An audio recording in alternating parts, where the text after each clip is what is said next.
வேத ஆராய்ச்சி நேயர்களே, உங்களுக்கு எங்கள் அன்பின் வந்தனங்கள். நாம் கடந்த நிகழ்ச்சியிலே யாத்திராகமம் 7ஆம் அதிகாரம் 13ஆம் வசனம் வரை கற்றுக்கொண்டோம். அதிலே தேவனாகிய கர்த்தர் சர்வ வல்லமையுள்ளவர், இயற்கைக்கு மேலும் எல்லா அதிகாரங்களையும் உடையவர். அவரை நம்பினவர்களை அவர் கைவிடுவதில்லை. அவருக்கு எதிர்த்து நின்றவர்கள் நிலைத்து நின்றதில்லை என்பதையும் கற்றுக்கொண்டோம். இன்று நாம் யாத்திராகமம் 7ஆம் அதிகாரம் 14ஆம் வசனம் முதல் 8ஆம் அதிகாரம் 32ஆம் வசனம் வரை கற்றுக்கொள்ள இருக்கிறோம். இந்த பகுதியிலே நாம் கற்றுக்கொள்ளப் போகும் சத்தியம் என்னவென்றால், நைல் நதியை எகிப்தியர்கள் எவ்வாறு அழைத்தார்கள்? ஹபி என்று எகிப்தியர்கள் அழைப்பது எதை குறிக்கிறது? அவர்களுடைய சூரிய கடவுளை அவர்கள் எவ்வாறு அழைத்தார்கள்? 4வது வாதை என்ன? உலகத்தோடு ஒத்துப்போகிறவர்களாக உலக மக்கள் தீர்மானிப்பது போன்று நீங்கள் தீர்மானித்திருக்கிறீர்களா? தொடர்ந்து எங்களோடு இணைந்திருந்து எல்லா சத்தியங்களையும் ஜெபத்தோடும் தேவனுடைய உதவியோடும் கற்றுக்கொள்ளுங்கள். அருமையானவர்களே, இஸ்ரவேல் ஜனங்களை எகிப்தின் அடிமைத்தனத்திலிருந்து மீட்பதற்காக கர்த்தர் மோசேயையும் ஆரோனையும் அனுப்பி வைத்தார். அவர்கள் செய்த அற்புதங்களை எல்லாம் கண்டாலும் பார்வோன் ஜனங்களை போக விடவில்லை. கர்த்தர் சொல்லியிருந்தபடி பார்வோனின் இருதயம் கடினப்பட்டது. அவர்களுக்கு செவி கொடாமல் போனான் என்று கடந்த நிகழ்ச்சியின் இறுதியிலே சிந்தித்தோம். இன்று நாம் யாத்ராகமம் 7ஆம் அதிகாரம் 14ஆம் வசனம் முதல் சிந்திக்கப் போகிறோம். கவனியங்கள், யாத்ராகமம் 7ஆம் அதிகாரம் 14 முதல் 19 வரை. அப்பொழுது கர்த்தர் மோசேயை நோக்கி, பார்வோனின் இருதயம் கடினமாயிற்று, ஜனங்களை விடமாட்டேன் என்கிறான். காலமே நீ பார்வோனிடத்துக்கு போ, அவன் நதிக்கு புறப்பட்டு வருவான். நீ அவனுக்கு எதிராக நதியோரத்திலே நின்று சர்ப்பமாக மாறின கோலை உன் கையிலே பிடித்து கொண்டு அவனை நோக்கி, வனாந்தரத்தில் எனக்கு ஆராதனை செய்ய என் ஜனங்களை அனுப்பிவிட வேண்டும் என்று சொல்லும்படி எபிரேயருடைய தேவனாகிய கர்த்தர் என்னை உம்மிடத்துக்கு அனுப்பியும் இதுவரைக்கும் நீர் கேளாமற் போனீர். இதோ என் கையில் இருக்கிற கோலினால் நதியில் இருக்கிற தண்ணீர் மேல் அடிப்பேன். அப்பொழுது அது இரத்தமாய் மாறி நதியில் இருக்கிற மீன்கள் செத்து நதி நாறிப்போம். அப்பொழுது நதியில் இருக்கிற தண்ணீரை எகிப்தியர் குடிக்கக்கூடாமல் அரோசிப்பார்கள். இதனால் நானே கர்த்தர் என்பதை அறிந்து கொள்வாய் என்று கர்த்தர் சொல்லுகிறார் என்று சொல் என்றார். மேலும் கர்த்தர் மோசேயை நோக்கி, நீ ஆரோனிடத்தில் உன் கோலை எடுத்துக்கொண்டு எகிப்தின் நீர்நிலைகளாகிய அவர்கள் வாய்க்கால்கள் மேலும் நதிகள் மேலும் குளங்கள் மேலும் தண்ணீர் நிற்கிற எல்லா இடங்கள் மேலும் அவைகள் இரத்தமாகும்படிக்கு உன் கையை நீட்டு. அப்பொழுது எகிப்து தேசம் எங்கும் மரப்பாத்திரங்களிலும் கற்பாத்திரங்களிலும் இரத்தம் உண்டாயிருக்கும் என்று சொல் என்றார். அருமையானவர்களே, கவனித்தீர்களா? இங்கே தேவன் எகிப்தியர்கள் எதை தொழுது கொள்கிறார்களோ அதை அழிக்கிறார். அவர்களுக்கு பரிசுத்தமாயிருந்த நைல் நதி இப்பொழுது இரத்தமாகிவிட்டது. நைல் நதியை அவர்கள் எப்படி சித்தரித்திருந்தார்கள் என்றால், நல்ல திடகாத்திரமான ஒரு மனிதனுக்கு மார்பகங்கள் இருப்பது போல சித்தரித்திருந்தார்கள்.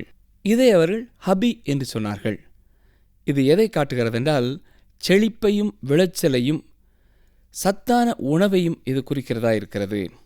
இந்த வழிபாட்டிலே அவர்கள் கோவில்களிலே பயன்படுத்துகிற பாடல் இவ்வண்ணமாய் சொல்கிறது: ரா என்கிற சூரிய கடவுள் உருவாக்கிய நிலங்களுக்கு நீ தண்ணீராயிருக்கிறாய், நீயே உணவை கொண்டு வருகிறாய், நல்ல காரியங்களை எல்லாம் உருவாக்குகிறவள் நீயே, நீயே எங்கள் களஞ்சியங்களை நிறைவு செய்கிறாய், தேவை உள்ளவர்களையும் ஏழைகளையும் கரிசனையோடு கவனிக்கிறவள் நீயே என்று அந்த தொழுகை பாடல் செல்லும். நைல் நதியை எகிப்தின் ஜீவ ரத்தம் என்று சொல்லலாம். அவர்களுடைய ஜீவனை கொடுக்க வேண்டிய நைல் நதி இப்பொழுது மரணத்தை கொடுக்கிறதாய் இருக்கிறது. ஏனென்றால் இப்பொழுது அது இரத்தமாக மாறிவிட்டது. எகிப்தின் ஆசீர்வாதமாயிருந்தது இப்பொழுது எகிப்தின் சாபமாகிவிட்டது. இது தேவனுடைய நியாய தீர்ப்பு. தொடர்ந்து யாத்ராகமம் 7ஆம் அதிகாரம் 22 முதல் 25 வசனங்களை பாருங்கள். எகிப்தின் மந்திரவாதிகளும் தங்கள் மந்திர வித்தையினால் அப்படி செய்தார்கள். கர்த்தர் சொல்லியிருந்தபடி பார்வோனின் இருதயம் கடினப்பட்டது, அவர்களுக்கு செவி கொடாமற் போனான். பார்வோன் இதையும் சிந்தியாமல் தன் வீட்டிற்கு திரும்பி போனான். நதியின் தண்ணீர் குடிக்க உதவாதபடியால் குடிக்கத்தக்க தண்ணீருக்காக எகிப்தியர் எல்லாரும் நதியோரத்தில் ஊற்று தோண்டினார்கள். கர்த்தர் நதியை அடித்து 7 நாள் ஆயிற்று. நாம் வாசிக்க கேட்ட இந்த வாதையானது 7 நாட்கள் தேசத்திலே காணப்பட்டது. இது தேவனுடைய கரத்தினால் உண்டானது என்பதை பார்வோன் ஏற்றுக்கொள்ள முடியவில்லை. காரணம், எகிப்தின் மந்திரவாதிகளும் இதே காரியத்தை செய்தார்கள். அதுவும் உண்மையாகவே ஆச்சரியமானதுதான். பிசாசின் வல்லமையினாலே அவர்கள் அதை செய்தார்கள். ஆனாலும் இரத்தமான தண்ணீரை மீண்டுமாக சுத்தமான தண்ணீராய் அவர்களால் மாற்ற முடியவில்லை. இப்பொழுது நாம் 8ஆம் அதிகாரத்திற்குள்ளே கடந்து செல்கிறோம். தொடர்ந்து ஒன்றன் பின் ஒன்றாக தேவன் வாதைகளை அனுப்புகிறார்.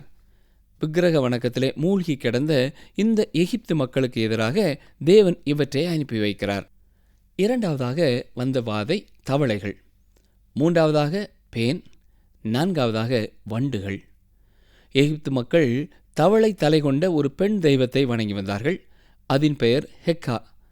ஏற்கனவே நான் கூறினேன் இல்லையா, ஹபி, இந்த நைல் நதியாகிய தேவன் ஒரு தவளையை வைத்து கொண்டிருப்பது போலவும் அதன் வாயிலிருந்து சத்தான உணவு வந்து கொண்டிருப்பது போலவும் சித்தரிக்கப்பட்டிருக்கிறது. இது எதை காட்டுகிறது என்றால், நைல் நதியின் தேவனுக்கும் இந்த தவளை தேவதைக்கும் உள்ள தொடர்பை காட்டுகிறது. இந்த தேவதை செழிப்பையும் மறுபிறப்பையும் குறிக்கிறதா இருக்கிறது. எகிப்தில் உள்ள சித்திரங்களிலே ஒன்று இந்த ஹெக்கா என்று சொல்லப்படுகிற தெய்வம். ஒசிரிஸ் என்ற தெய்வத்தின் உயிர்த்தெழுதலை ஏற்படுத்தும்படியான மந்திரங்களை சொல்லுவது போல இது தீட்டப்பட்டிருக்கிறது. மட்டுமல்ல, இந்த தேவதை அரசிக்கு முன்பாக மண்டியிட்டிருப்பது போலவும் வரையப்பட்டிருக்கிறது. சரி, கவனியுங்கள். யாத்ராகமம் 8ஆம் அதிகாரம் முதல் 5 வசனங்கள். அப்பொழுது கர்த்தர் மோசேயை நோக்கி, நீ பார்வோனிடத்தில் போய் எனக்கு ஆராதனை செய்ய என் ஜனங்களை அனுப்பிவிடு.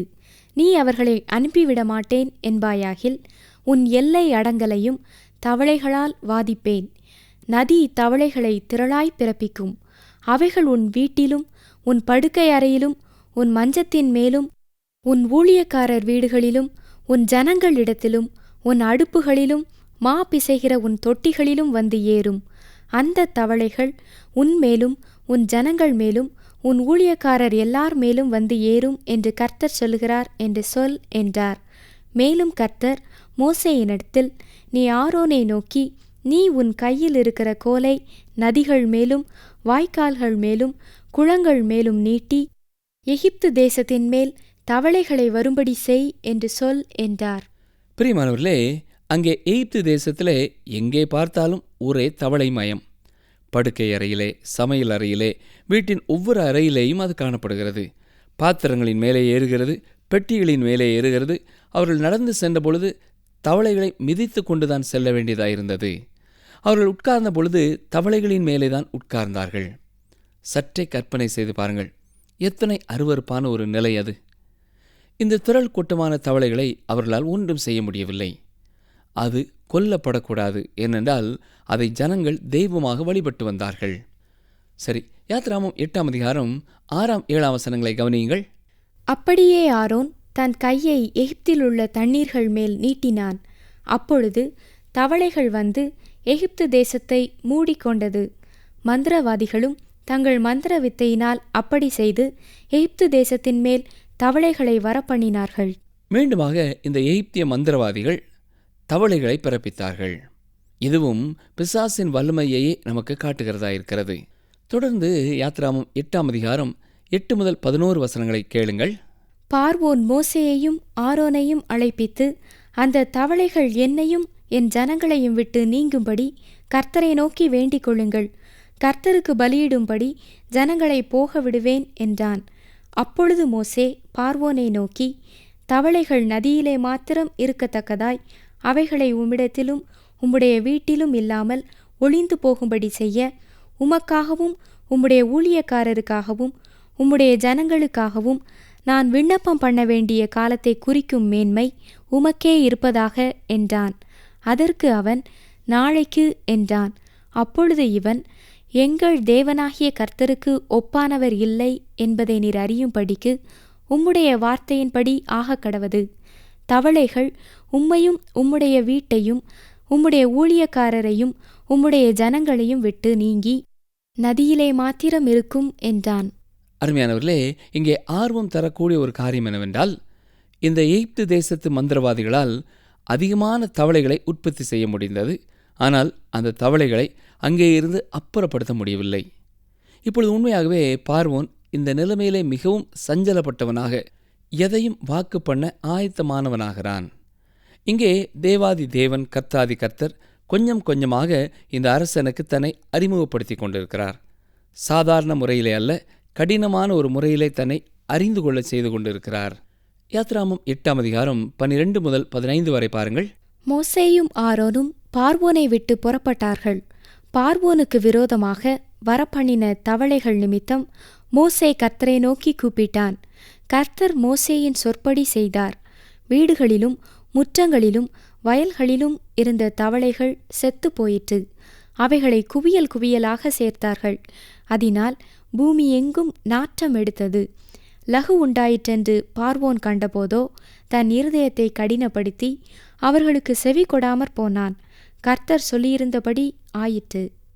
இந்த காட்சியானது பார்வோனின் இருதயம் கடினப்படுவதை காட்டும் ஒரு சுருக்க செய்தியாய் இருக்கிறது. ஏற்கனவே நாம் பார்த்தோம், அவனே அவனுடைய இருதயத்தை கடினப்படுத்தி கொண்டிருந்தான்.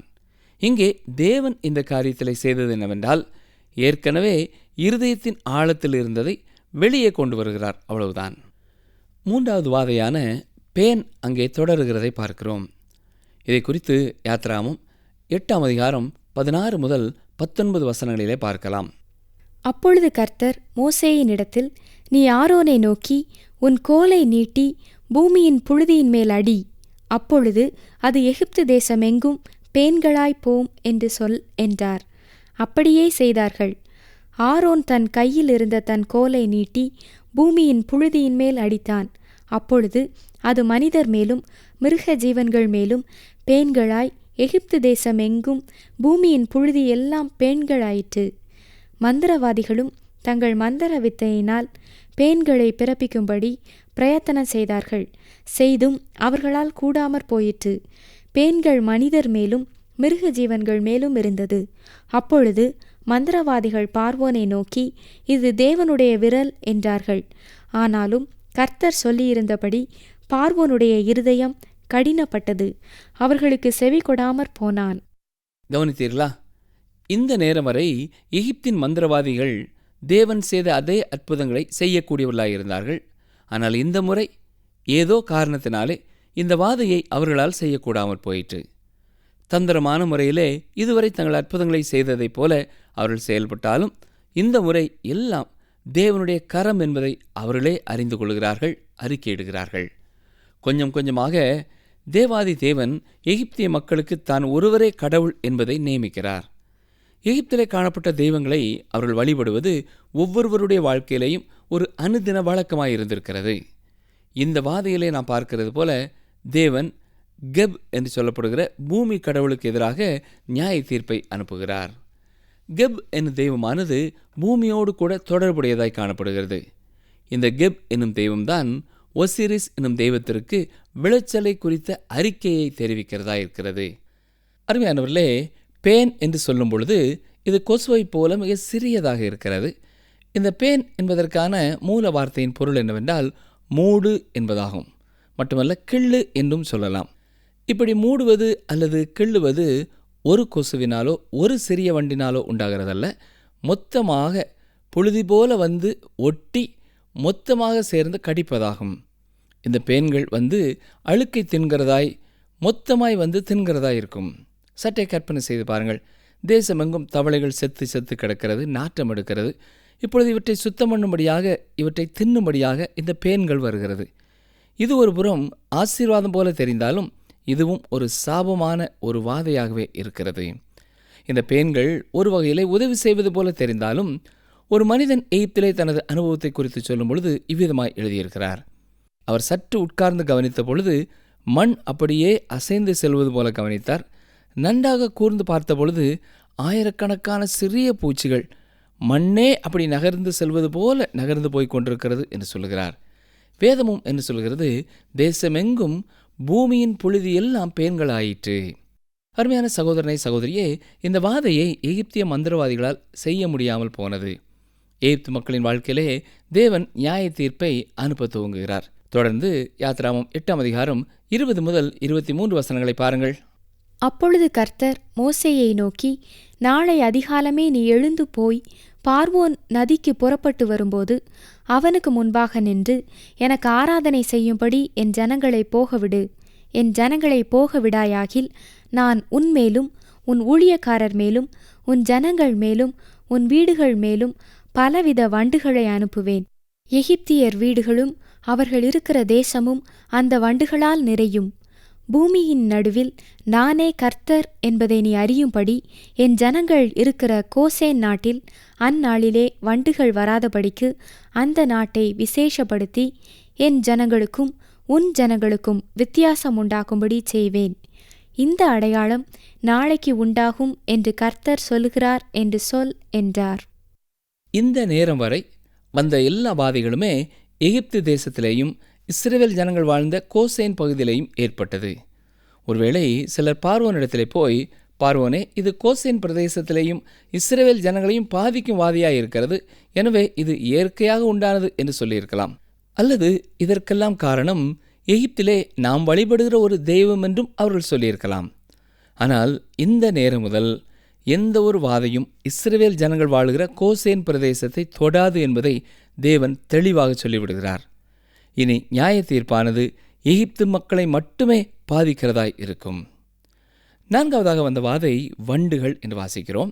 இந்த வண்டுகள் என்பது அநேகமாக எகிப்து மக்கள் நன்றாக அறிந்திருந்த, அவர்களுக்கு பரிசுத்தமான ஒரு வண்டாய் இருந்திருக்க வேண்டும். எகிப்திலே தோண்டி கண்டுபிடிக்கப்பட்டிருக்கிற அநேக சவக்கடங்குகளிலே பொன்னால் செய்யப்பட்ட இந்த வண்டுகள் கண்டெடுக்கப்பட்டிருக்கிறது. இது சூரிய கடவுளாகிய ராவிற்கு பரிசுத்தமானது. இந்த வாதைக்கு பின்னால் பார்வோன் மோசேயோடே கூட ஒரு ஒப்பந்தம் செய்து கொள்ள வாஞ்சிப்பது தெரிகிறது. இது அந்த வாதையின் அகோரத்தினாலே உண்டானது. இந்த வண்டு ஜாதிகளானது எகிப்து தேசத்திற்குள்ளே நுழைந்து தேசத்தை கெடுக்க ஆரம்பித்த பொழுது பார்வோன் என்ன ஆலோசனை கொடுக்கிறான் பாருங்கள். வசனங்கள் 24 முதல் 27 வரை. அப்படியே கர்த்தர் செய்தார். மகா திரளான வண்டு ஜாதிகள் பார்வோன் வீட்டிலும் அவன் ஊழியக்காரர் வீடுகளிலும் எகிப்து தேசம் முழுவதிலும் வந்தது. வண்டுகளினாலே தேசம் கெட்டு போயிற்று. அப்பொழுது பார்வோன் மோசேயையும் ஆரோனையும் அழைப்பித்து, நீங்கள் போய் உங்கள் தேவனுக்கு தேசத்திலேதானே பலியிடுங்கள் என்றான். அதற்கு மோசே, அப்படி செய்யத்தகாது. எங்கள் தேவனாகிய கர்த்தருக்கு நாங்கள் எகிப்தியருடைய அருவருப்பை பலியிடுகிறதாயிருக்குமே. எகிப்தியருடைய அருவருப்பை நாங்கள் அவர்கள் கண்களுக்கு முன்பாக பலியிட்டால் எங்களை கல்லெறிவார்கள் அல்லவா? நாங்கள் வனாந்திரத்தில் 3 நாள் பிரயாணம் போய் எங்கள் தேவனாகிய கர்த்தர் எங்களுக்கு விதிக்கிறபடியே அவருக்கு பலியிடுவோம் என்றான். இந்த எகிப்திய வண்டானது நித்திய ஜீவனை குறித்து பேசுகிறது என்று சொல்கிறார்கள். இந்த பரிசுத்தமான வண்டானது இப்பொழுது ஒரு சாபமாக எகிப்து தேசத்தின் மேலே வந்திருக்கிறது. இப்பொழுது பார்வோன் ஒரு ஒப்பந்தத்திற்கு வருகிறான். இந்த வாதைகள் எல்லாம் ஒரு முடிவிற்கு வரும் முன்னதாக 4 விதமான ஒப்பந்தங்களை அவன் கூறுகிறான். மோசேயும் ஆரோனும் இஸ்ரவேல் ஜனங்களும் வனாந்திரத்திலே 3 நாள் பிரயாணமாய் போய் பலியிட வேண்டும் என்று விரும்பினார்கள். அதற்கு பார்வோன் என்ன சொல்கிறான்? அதெல்லாம் சரிதான், நீங்கள் பலியிடலாம், ஆனால் இந்த தேசத்திலே தானே அவர்கள் தங்கி இருக்க வேண்டும் என்கிறான். அருமையான சகோதரனை சகோதரியே, இன்றைக்கும் அநேக கிறிஸ்தவர்கள் இப்படிப்பட்ட ஒப்பந்தங்களுக்குள்ளே தான் கடந்து வருகிறார்கள். இது எல்லா காலங்களிலேயும் பிசாசிற்கு அடுத்ததாயிருக்கிறது. அப்படி அவர்கள் ஒத்துப்போவது எப்படி இருக்கிறது? நாம் கிறிஸ்தவர்களாயிருக்கலாம், ஆனால் பரந்த மனதுள்ளவர்களாய் இருக்கப் போவதில்லை என்பார்கள்.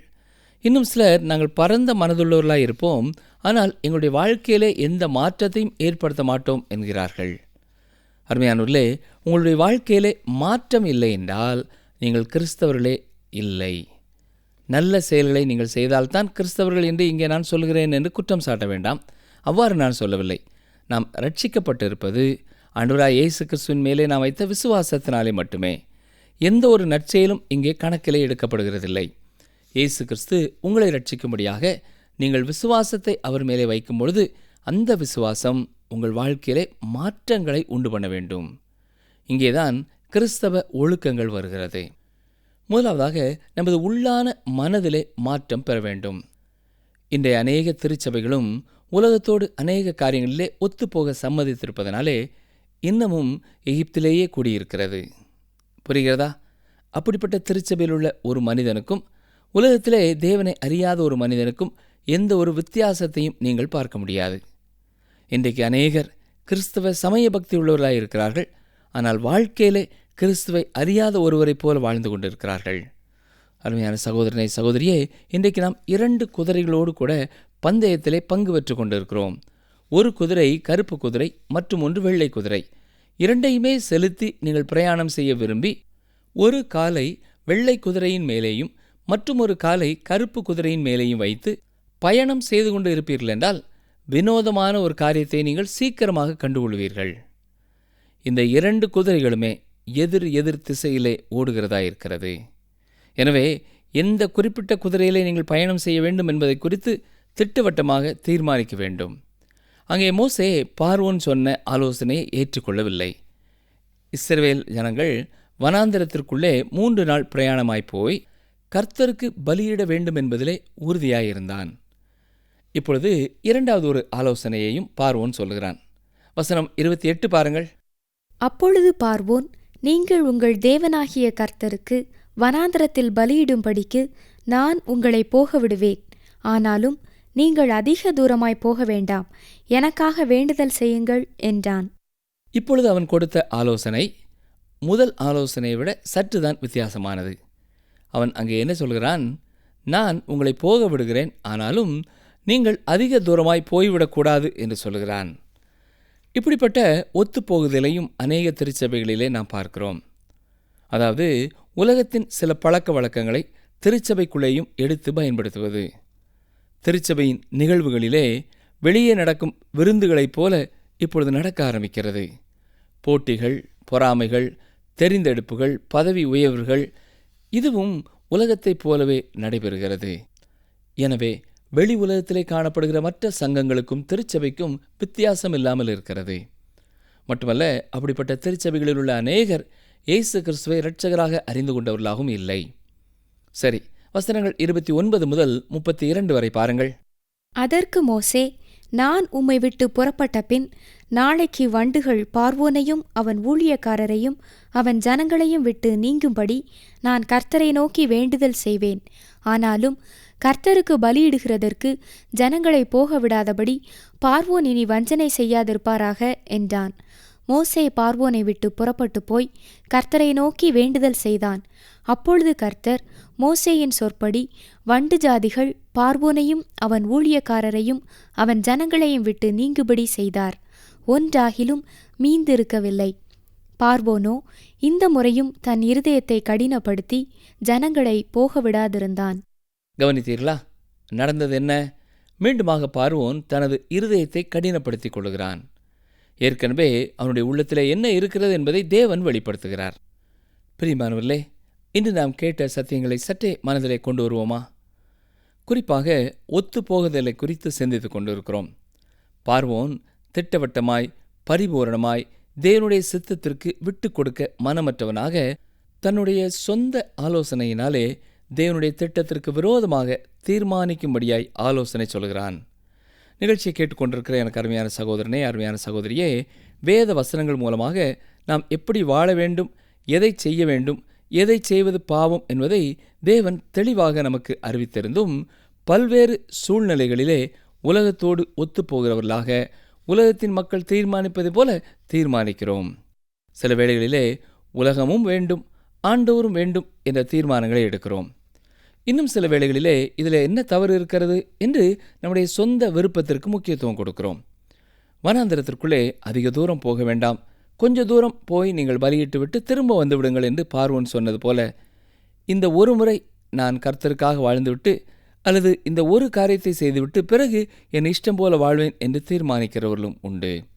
எனக்கு அருமையான சகோதரனை சகோதரியே, உங்களுடைய வாழ்க்கையிலே உலகத்தின் காரியங்களோடு நீங்கள் ஒத்துப்போகிற ஒருவராய் இருப்பீர்கள் என்றால் ஆண்டவர் அதை குறித்து இந்த நேரத்தில் உங்களோடு கூட பேசுவார் என்றால் நீங்கள் திட்டமும் தெளிவுமாக ஒரு தீர்மானத்தை எடுக்க ஆண்டவர் அழைக்கிறார். மனிதனை பிரியப்படுத்துவதற்காக, குடும்பத்தின் அங்கத்தினர்களை பிரியப்படுத்துவதற்காக நீங்கள் தேவனுக்கு விரோதமான தீர்மானங்களை எடுக்காமல் கர்த்தருடைய வசனத்தின்படி தீர்மானத்தை எடுக்க வேண்டும்.